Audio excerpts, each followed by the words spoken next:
मलाई देखा गरे हेलो गुड आफ्टरनुन सबैजनालाई। यहाँ चाहिँ म यहाँ चाहिँ छ मेरो यो मुलाको बिजन चाहिँ 4 स्टार राखेको।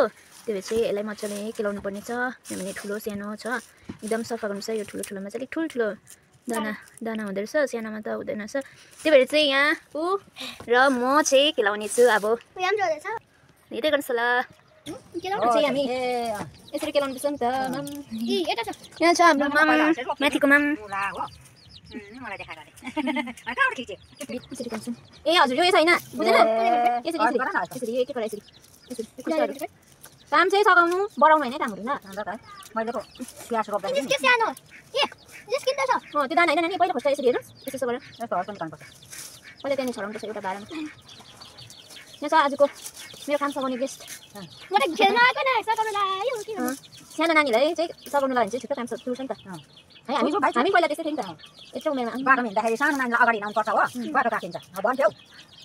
अन्त मलाई मोटर खान गयौँ क्या, एकजना सानो लान्थ्यो तर राम्रो भएको छैन छ। अलिक सुकाउनु पर्छ बिहा भनेर सुन्नु होइन भन्नु त छैन। ए यो नि यो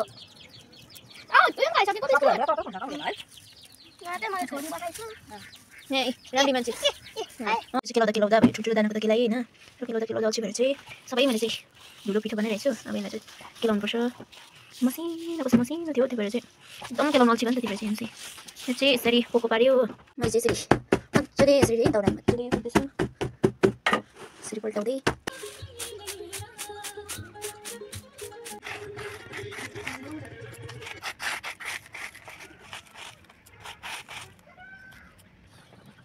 मुला रोप्ने ड्याङ हो। त्यो भएर यो मैले चाहिँ पहिला पानी हाल्दैछु।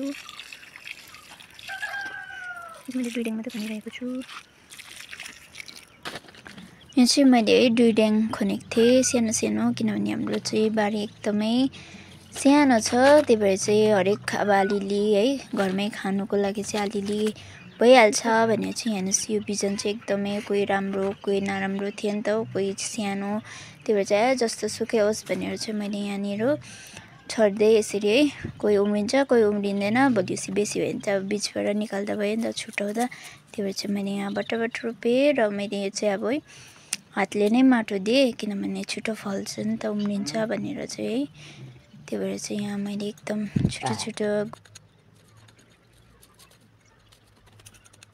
मैले चाहिँ यसरी रोपिदिएको छु 2 ड्याङ किनभने हाम्रो यहाँ बारी एकदमै सानो छ नि त।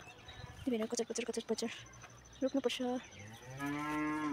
यो मुला चाहिँ यहाँ चाहिँ एकदम दामी फलिरहेछ मुला। यो चाहिँ हामीले रोपेको पनि होइन, यो आफै उम्रेको हरेक सागसब्जीहरू चाहिँ मजाले हुँदो रहेछ। एकदम दामी ठुलो फलिरहेको छ।